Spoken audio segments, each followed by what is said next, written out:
The sky hung low, bruised with heavy clouds, and the wind bit through my coat like it had a personal vendetta. It was the kind of Ohio October morning that made you feel like the world was trying to tell you something, and today, I was listening. I stood at the cemetery's edge, dressed in black that didn't feel like mine, hands tight around the program with my husband's name on it. Alan, my husband of 21 years. A man who could silence a room with kindness but was gone in a blink, a stroke, they said. Peaceful, in his sleep. Just like that. I didn't cry, not because I didn't want to, but because I couldn't. I'd been holding it in since the doctor said, "He's gone." My body knew it before my mind caught up. Numbness settled in first. Now I was here, standing tall, because someone had to. The looks from his family didn't help. Never did. They never said it out loud, but they wore it in every glance. I wasn't one of them. Never enough for their golden boy. And now, without him, I was on my own island. Watching, absorbing, calculating who meant what by every hug, every handshake too short, every smile too tight. They greeted me like a distant cousin, polite enough to not draw attention, cold enough to let me know I didn't belong. One aunt placed a hand on my shoulder and whispered, "You held up well, dear," before moving along without waiting for a reply. Another looked straight past me to compliment my sister-in-law's earrings. And then there was the seating, like a quiet verdict. They guided me to the far end of the pew, as if to keep their grief untainted by my presence. Alan's sister shot me a look that said, "Don't make a scene." I didn't. I never do. I sat there, knees pressed together, hands folded like my father taught me to do when facing people who'd rather see you buckle. "Grace in silence," he'd say. "Be the mountain, not the leaf." So I was, even when I felt like a guest at my own husband's funeral. Later, outside the chapel, I heard it. A whisper, too close, too careless. "The will's gone." At first, I thought I misheard. But then it came again, hushed between clenched teeth. "Gone." It was supposed to be with the lawyer. I turned. Alan's sister was standing near the hearse, speaking to her husband in that low, frantic tone people use when they think no one's listening. I walked over, careful not to look like I was listening. "Did you say something about the will?" I asked, gently. Her head snapped toward me, face tight like a stretched drum. "That's family business." "I am family," I said. She didn't answer, just turned and walked away. My gut twisted. Alan had mentioned a lawyer a month ago, Joseph Allen. Said he had something to finalize. I never pressed. I trusted him. But now my mind was pulling threads together. The sealed envelope he'd kept locked in his study drawer. The urgency in his voice that day when he said, "If something ever happens you'll know what to do." But I didn't. I didn't know a damn thing. The reception was held at their family estate. A sprawling house with columns too proud and windows too clean. I walked in alone. No one looked up. I hovered by the entry for too long before someone gestured vaguely toward the dining room. No one offered condolences. No one asked how I was holding up. One of Alan's elderly cousins squeezed my hand, said, "I'm sorry for your loss," and immediately backed away when her daughter shot her a warning look. I searched for my name at the long table. There was none. I ended up sitting near the children. They didn't notice or care.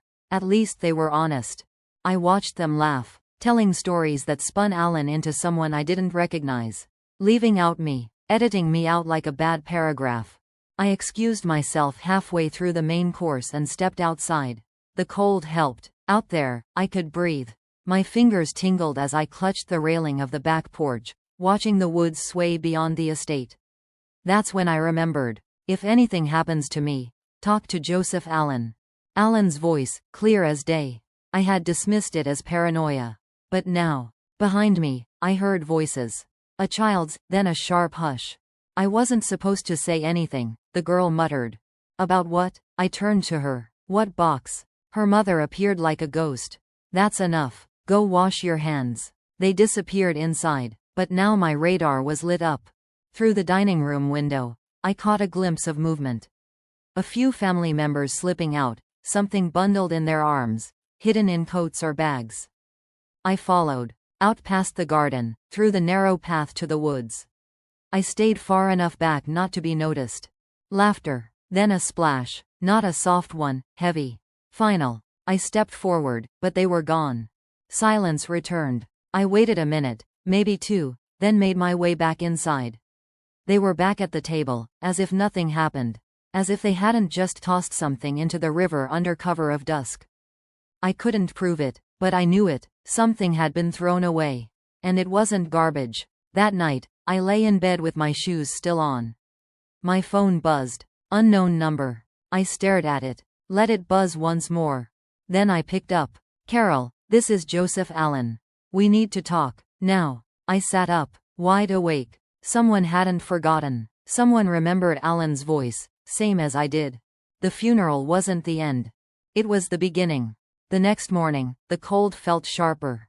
It wasn't just the air, it was what I knew now, or at least suspected. I wrapped my scarf tighter as I walked into the coffee shop downtown, its windows fogged over from the heater battling the autumn chill. Joseph Allen was already seated near the back, facing the door. He didn't wave, just nodded, like we were strangers meeting under quiet terms. He stood as I approached, extending a firm but brief handshake. Carole, thank you for meeting me, I said. My voice felt thinner than usual. Joseph gestured to the seat across from him, then pulled a yellowed envelope from his coat pocket and slid it across the table. Your husband left this with me. Told me to give it to you only if certain people acted exactly the way they just did. The envelope was thick, worn at the corners. The handwriting was unmistakable. Allen's. To Carole, when the time comes. I didn't open it, not yet. My fingers grazed the edges as I looked up.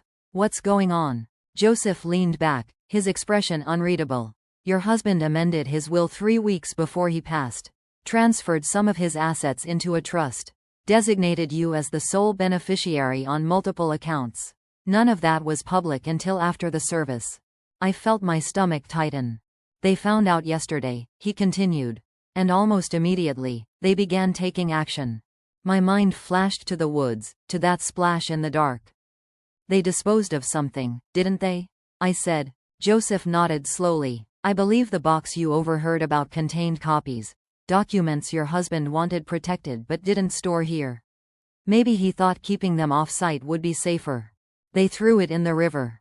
He didn't ask how I knew. Just continued. They've hired counsel. They're claiming undue influence. Saying you isolated Allen in his final months.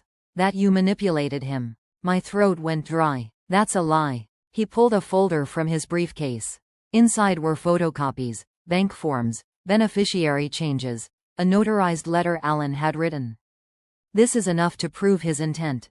But the originals? Gone. I took a breath. Slow, controlled. They're going to try to erase me. Joseph didn't answer. I walked out to my car and sat behind the wheel for a while before opening the envelope. Inside were 4 pages, handwritten. Not rushed, measured, like he'd known I'd read them when I'd need to hear his voice most. Carole, it began. If you're reading this, then what I feared has come true. He told me he was sorry, for not doing more to shield me, for underestimating how deep his family's resentment ran. He warned that they'd never see me as part of them, that they only tolerated me while he was alive. They don't fear you for who you are. They fear you because you don't need them. He mentioned a safety deposit box in my name at a bank he never told anyone about. Said the key was hidden in his desk, 3rd drawer, under the felt lining. And then this line. If they throw something away, it's because it holds your truth. I didn't cry for him. I cried because he knew. All of it. He saw what I saw and still loved me through it. Back at Joseph's office later that day, I was steadier. They're moving fast, he said. You need to prepare for more than just paperwork. They'll drag your name, try to portray you as unstable, controlling. Anything they can spin. I remembered when his sister told neighbors that I'd kept him from family dinners. That he missed Thanksgiving because I kept him locked up. None of it true, but lies, once told loud enough, stick. Joseph placed another folder in front of me. There's a memorial next week at the church. They've made it a public event, but haven't included your name anywhere. They don't want me there, I said. That's why you have to be. Make it clear you're not backing away from your place in his life.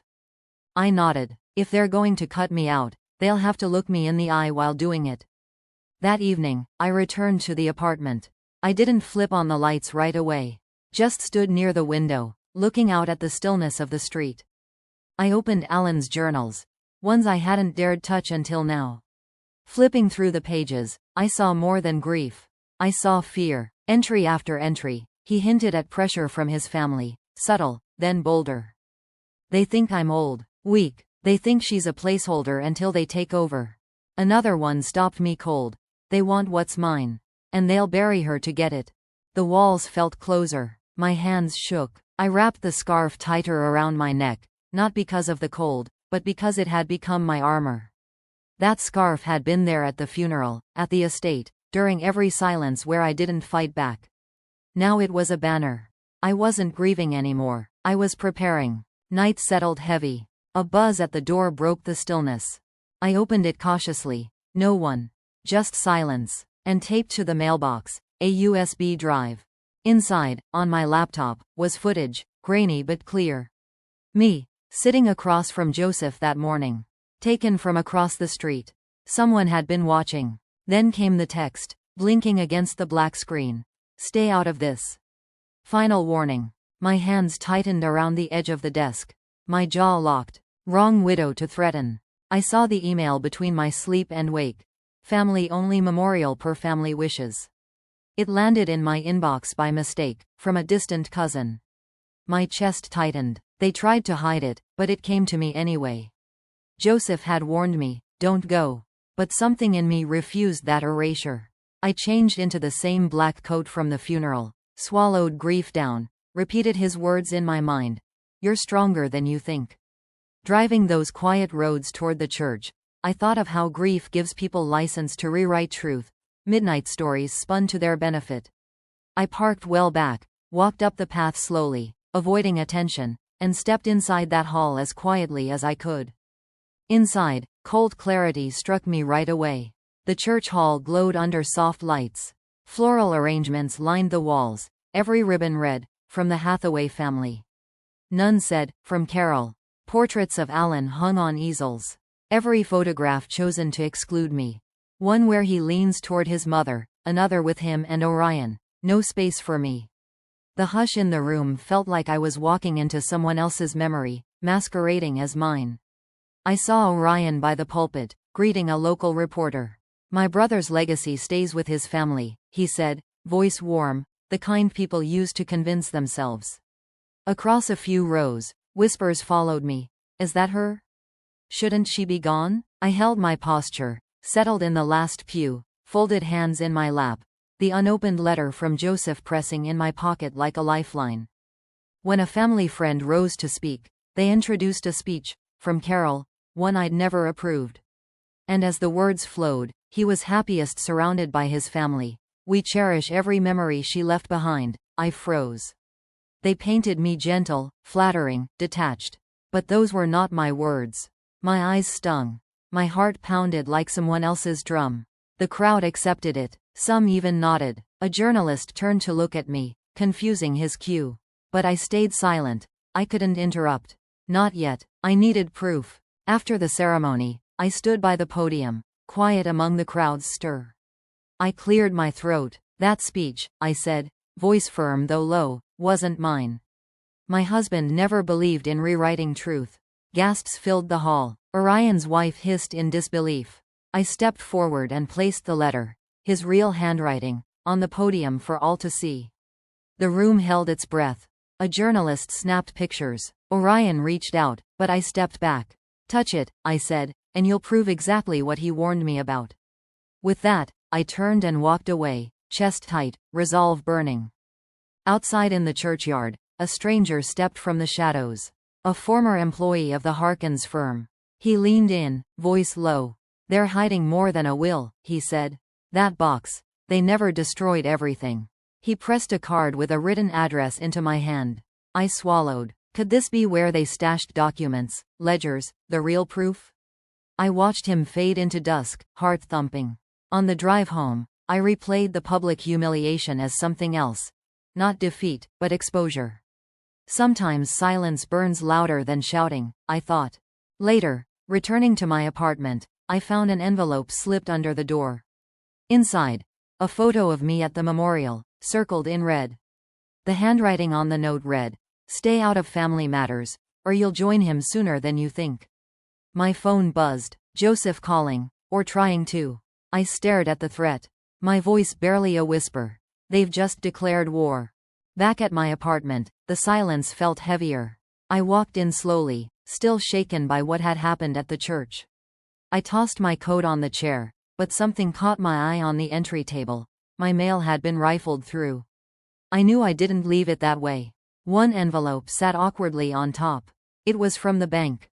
I opened it, expecting the usual monthly statement from the joint safe deposit box Mason and I shared. But the letter read, "We regret to inform you that no account under your name currently exists with our institution following Mr. Harkin's passing." My breath caught. Gone. Just like that. They'd wiped me clean from accounts we opened together. My name, my access, legally severed. I thought of Joseph's warning. They may try to cut you off. Be ready. My hands trembled, but not from fear anymore. Anger was setting in. I walked the apartment slowly, glancing at framed photos, our trips, our laughter, our fights. All of it now hung like stage props, fragile and distant. This wasn't grief. This was war, and I was done playing quiet. I sat at my old desk and opened Mason's laptop. The password still worked. I clicked into the email tab. His account remained active. Part of me hesitated, then pushed forward. A flagged thread caught my eye. Cyrus Whitlock, the family's corporate lawyer, emailing Gwendolyn directly. "We must ensure she never gets control. If she sees what's in that box, it undoes everything." There was more. The narrative must hold. Mason trusted his family. Make sure she never speaks on his behalf. Then one from Orion. "I'll handle the optics. Make it look like she chose to walk away." Each sentence was a nail. Not just omission, this was strategy. These weren't grieving relatives making clumsy choices. They were orchestrating my erasure. I hit forward, sent everything to Joseph. Subject line: "They've started the fire. Let's use it." I didn't wait for his reply. The next morning, I went to our old bank, Hearth and River. Same teller I'd seen every December for over a decade. She didn't meet my eyes when I asked to access our joint accounts. Instead, she typed, paused, then said, "There's no active account under your credentials." I kept my tone even. "I'd like to speak to your branch manager." He appeared minutes later, smile tight, sleeves rolled. I told him who I was. I showed him my ID. "I'm Mason Harkin's wife." He didn't deny it, but he didn't help, either. Due to internal policy updates, and in light of estate restructuring, he began, "Certain accounts have been redirected pending probate review." Redirected. That's the word they chose. Like my marriage had been an error that needed correction. I left the bank with nothing but tighter fists and confirmation. They were burying more than just a man. That afternoon, I drove out to Gwendolyn's estate. I'd called earlier, claiming I needed to pick up a few personal items. She agreed, too easily. She greeted me in the parlor. Same porcelain tea set, same lacquered piano untouched for years. Her face didn't flinch as I pulled out printed copies of the emails. I held them up. "You had no right to remove my name from what Mason and I built together." She raised her brows. "You misunderstand. The lawyers." I cut her off. "You wrote these. You coordinated this. She never belonged here." "Really?" Her face shifted from polite to predatory. "I didn't say that in malice. You were always different." I didn't blink. "You mean inconvenient. Call it what you like," she said, rising. "But this house, this name, it was never yours to wear comfortably." I stood, not backing away. "Then you'll see how uncomfortable I can make it for all of you. I'm not disappearing." She gave me that tight smile again. "This isn't over." "No," I said, walking out. "It's finally beginning." In the car, my phone vibrated. A message from Silas Wren, a mutual friend of Mason's. "Check your storage unit. That box may not be lost forever." My heart lurched. I hadn't heard that name in weeks. Flashback struck. Mason once mentioned a locker near the river, said it held his failsafe. I drove without thinking, weaving through old streets as dusk settled. I pulled up to the facility, locked gates already casting long shadows. Through the dusty window, I spotted rows of untouched units. One locker had faint letters, MH Trust. I pressed my forehead to the glass. You left me breadcrumbs, I whispered. As I turned to go, footsteps echoed behind me. I spun. A figure stepped into view, half shadow, half light. I didn't need a second look. Orion. His voice came low, almost regretful. You should have stayed silent. I gripped my bag strap tight. It's too late for that. I arrived at the storage facility just as the late light drained from the sky. The gate was locked, but in my hand was a court order Joseph had rushed through overnight. It feels strange how power feels in paper. The manager hovered in the entry office, hesitant, uneasy, but when I showed him the order, he unlocked the dusty door labeled, MH Trust. My heart pounded. I stepped inside. The unit reeked of old paper and mildew. Rows of boxes, fireproof containers, a battered safe I remembered from Mason's study, all waiting. I paused, held my breath, knowing there was no turning back now. I snapped photos as I opened each box. Faded photos, archived files, records. One box stood open already, its lid missing. Inside were folders labeled, Policy, Amendment, and a sealed letter addressed to me. My hand hovered over the flap before I dared to pull it. I unfolded the letter. Mason's handwriting, deliberate. If you're reading this, something's gone terribly wrong. Trust your instincts. Tears blurred my vision. I found an insurance policy naming me sole beneficiary, never revoked. Another sheet. Pages from a revised trust, splitting assets between me and Rowan, excluding Orion and Gwendolyn. I traced the signatures, saw his logic, saw their betrayal. These documents had survived. They hadn't burned them all. They left me the weapon I needed. I called Joseph. His voice cracked with urgency. Carole, that's your leverage. Keep it safe. They can't deny what's in your hands. I backed up the files, emailed Joseph, and stashed copies in 3 separate locations. Then I drove to Sabine's house, the only one I trusted. I knocked. She opened the door, startled. I showed her the letter. Her eyes widened. He gave me a copy too, she said. I hid it behind the pantry wall years ago. She led me to the kitchen, pried a loose board, revealed another sealed version, identical. I felt a surge of gratitude and wonder. He had prepared for this. Back in my apartment, Joseph called to confirm he filed an injunction to freeze asset transfers at Harkins. I smiled bitterly. Before I could breathe, a lawyer's notice hit my inbox. We file harassment claims. Gwendolyn's team was striking back hard. I forwarded the notice to a trusted journalist, letting it leak. Orion showed up unannounced at my door. You think this changes your place here? He challenged. I didn't flinch. No, it proves I never needed your place. He left, his posture tight, his eyes wary. Late that night I held Mason's letter once more. It mentioned a song he loved, Landslide. I played it softly and let tears come. For the first time in weeks, the tears were not for loss, but for revelation. I thought of him whispering, I left things in place in case they turn on you. He never expected to protect me from them entirely. He expected to arm me. My sorrow trembled into resolve. Then my phone rang. Joseph's voice urgent. Carole, Cyrus just filed a petition claiming Mason's signature was forged. My breath caught. The war had escalated. I grabbed the lockbox I kept at my friend's house, clutched it close, and whispered aloud. Let's see how far they're willing to lie. I woke before dawn. The house was silent, except for my own breath, sharp in the cold morning air. My mind raced across every document, every letter, every email I'd sent to Joseph, searching for gaps, weak points, anything they could use against me. I straightened the scarf around my neck, rehearsed answers to questions I dreaded.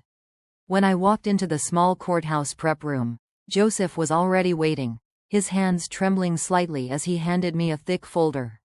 He looked me in the eye. They may present a recording, he said quietly. One claiming you admitted that you never trusted Mason's judgment. I steadied myself, recalling what Mason once said, truth outlasts lies.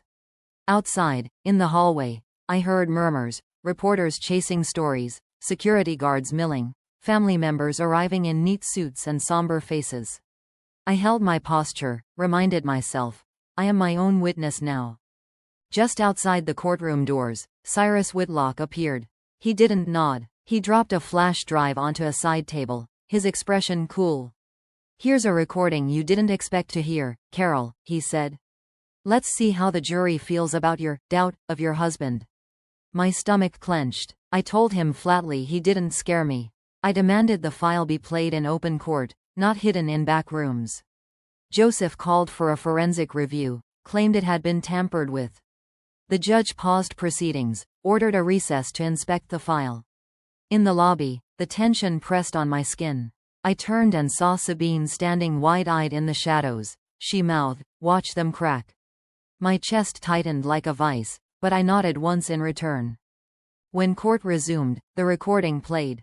It was jagged, static, unnatural breaks, odd silences. It sounded like me, but not me. The voice said things I'd never say. I always felt uncertain about us. Cyrus held the tape up, declaring it evidence I questioned my own husband. I sat motionless, heart pounding. I gripped the folded letter from Mason in my lap, reminding myself of the truth. Joseph objected, insisted the tape was manipulated. The judge allowed additional review.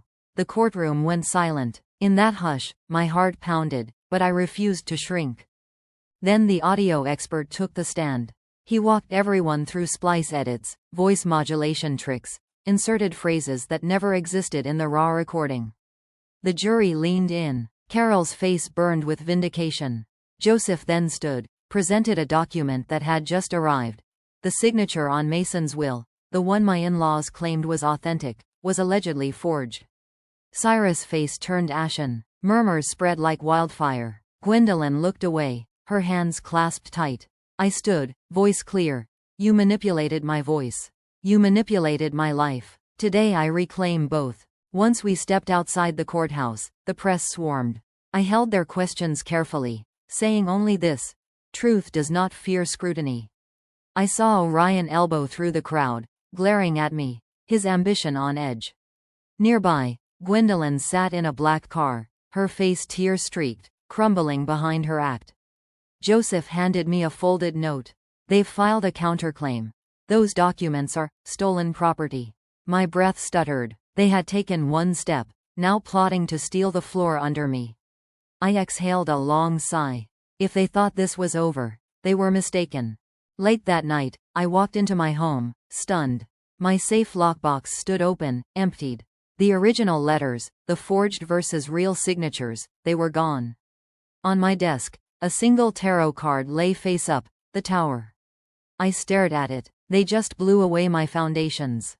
The air in the room felt thin, brittle. I touched the card with trembling fingers. Voice barely more than a breath. "They just blew away my foundations." I arrived early at the courthouse, the morning light pale in the eastern sky. I paused on the steps, inhaling cold air, reminding myself of how quiet Alan's funeral had been. This place would demand my voice. Reporters gathered at the entrance, microphones poised. Cameras tracked my every step. Judges, clerks, attorneys milled inside. Joseph slipped me a nod as I passed, and I tucked my folder under my arm like a shield. I scanned the front row. Orion's stiff posture, Gwendolyn's composed mask, Cyrus's unreadable expression. My pulse hammered, but my resolve felt sharper. Cyrus stood when court began, carrying a sealed envelope. "New evidence," he announced. Alleged writings from Mrs. Marlowe admitting guilt, resentment, regret. The courtroom shifted. He opened the envelope, read fragments aloud. Sentences that sounded tender, contrite. Words I never penned. He claimed I drafted them while Mason was ill, painting me as manipulative. Whispered gasps followed. My heart pounded. I asked for time to review. The judge granted a short recess. In the hallway, Joseph leaned close. "These are forged. The leak before trial was intentional." Sabine lingered by a column, eyes wide. She mouthed, "Wait for me." Back in court, Sabine appeared as a surprise witness. The tension in the air was thick. She took the stand, quiet but steady. She recalled Mason handing her a sealed letter for me years ago. "Strictly private," she said. She testified I never drafted apology letters. She pulled from her coat a clandestine copy of his handwriting. The room shifted. Gwendolyn's color drained, her hand clutched her pearls. Orion's eyes tightened. My hope blinked alive. Cyrus launched into cross-examination. Why now? He demanded. Why reveal this today? Sabine remained calm. Because lies deserve exposure. I rose from my seat. You tried burying me with falsities. I refuse to live underground. Joseph called forward exhibits. Sealed will, banking logs, email threads. Stepping forward, I confronted Orion, revealing a letter he once sent to Mason, proof of motive. The gallery leaned in. The energy in the room crackled. The fight was no longer legal, it was moral. The judge conferred with clerks. He allowed the documents into evidence. The blackmail papers were ruled inadmissible, too many inconsistencies. Gwendolyn gasped loudly. Orion's jaw clenched. I held myself still. I didn't gloat. I spoke with calm, measured tones, reiterating my case built on hard proof, not false narratives. Joseph held up Sabine's hidden letter, corroborating her testimony. The courtroom seemed to shift beneath us. When recess was called, I knew power had changed hands. Walking through the halls afterward, my phone vibrated. I stopped, looked down. A new email. You think you've won? The next move will destroy everything you built. Attached. A manipulated photo, altered to suggest financial misconduct, something I never did. My stomach twisted, but I straightened. Bring it on, I whispered. The courtroom thrummed with energy, hushed conversations, shuffling papers, cameras pointed like silent judges. I stepped inside carrying my folder close, feeling its weight like armor. I recalled Mason's words. Let truth stand in my name. Joseph met me with a nod across the aisle. Cyrus was already making motions to delay. It was clear their plan, to drag this out, was active. I sat down, heart heavy with expectation. Delay was their tactic. They hoped I'd crack first. But I wouldn't. Then the judge called my son, Rowan, to the stand. I held my breath. He climbed up with a steady resolve I hadn't expected from a teenager. When asked, he said simply, I heard Dad tell Mom she'd control our future. He then pulled out his phone, displayed a text from Mason, protect her. No matter what they say. A ripple passed through the courtroom. Orion's face reddened. Cyrus challenged the testimony, arguing it was inappropriate for a minor. But the judge let it stand. My chest tightened, not because I feared, but because I knew Rowan's voice was my anchor. Joseph then moved to present the sealed, true will Mason had left. He asked the clerk to unseal it. As the will was read, it named me as sole trustee and major beneficiary, with provisions for Rowan, leaving Orion and Gwendolyn with only residual shares. Gwendolyn's lips parted, her face drained of color. Orion's hand shook slightly in his lap. Cyrus scrambled with objections, but the judge accepted prior drafts, signature matches, email trails. The will stood valid. The shift was palpable. I remained seated, letting silence carry the weight. I rose then. The room quieted. My name was never a gift. It was my vow, I said. I spoke of how they tried to bury Alan's memory, distort my love, rewrite our story. I quoted Mason's letters, my own discovered files, Rowan's testimony. Some in the crowd nodded. Others looked away in shame. I didn't shout. I spoke with measured force. If you tried to erase me, you only made me louder. The room held itself in that moment. In reaction, Gwendolyn stood but faltered, unable to form words. Orion's eyes flashed. Cyrus slumped. The judge called a short recess to deliberate. Outside the courtroom, reporters swarmed. I stepped forward, voice calm. This was never only about assets. It was about dignity. Joseph leaned in, voice soft. They'll appeal. But this is ours. I stepped into sunlight for the first time that day, breathed deep, felt tension ease in me, just a little. That night, as I walked home, my phone buzzed. I opened it. A message from an unknown number. You've won today. But tomorrow, the truth about your past will crumble your victory. Attached was a scanned childhood photo of me and my father, with a note scribbled across it. That was never your home. My heart pounded, but I stared at the screen until the edges blurred and thought, bring it. My new place sits quietly at the edge of Asheville, tucked into a little slope where the light pours in through the kitchen window around 8 every morning. It's not grand, but it's mine. The walls don't echo anymore. They breathe. I filled them with photographs. Mason and Rowan at the beach. my mother's smile in black and white. Even a silly Polaroid from the first fall Mason and I spent together. The headlines have long since faded. The estate settled, the courthouse closed. I no longer feel like a case file. I feel rooted. I take walks in the morning now. Bake bread that sometimes flops and sometimes doesn't. Journal in a chair that creaks the way old wood should. Rowan has a desk in his room. He keeps it messy. Papers, guitar picks, notes to himself. He's laughing more, talks with his hands now. At dinner, he doesn't just answer. He asks. For the first time in a long time, the quiet in my house doesn't hurt. It soothes. One rainy afternoon, Joseph rang the doorbell holding an envelope. He stood awkwardly in the doorway. This was held by Mason's lawyer, he said. He asked it be given to you only after everything's settled. My fingers trembled as I took it. I didn't speak, just nodded and walked back inside. I sat at the kitchen table where sunlight usually lands, but today it was gray, still. The paper was thick, Mason's handwriting familiar and sure. He started with, "If you're reading this, then you made it, my clever, stubborn wife." My throat clenched. He wrote about a roadside diner where we once promised each other to never give in to bitterness. He remembered every detail.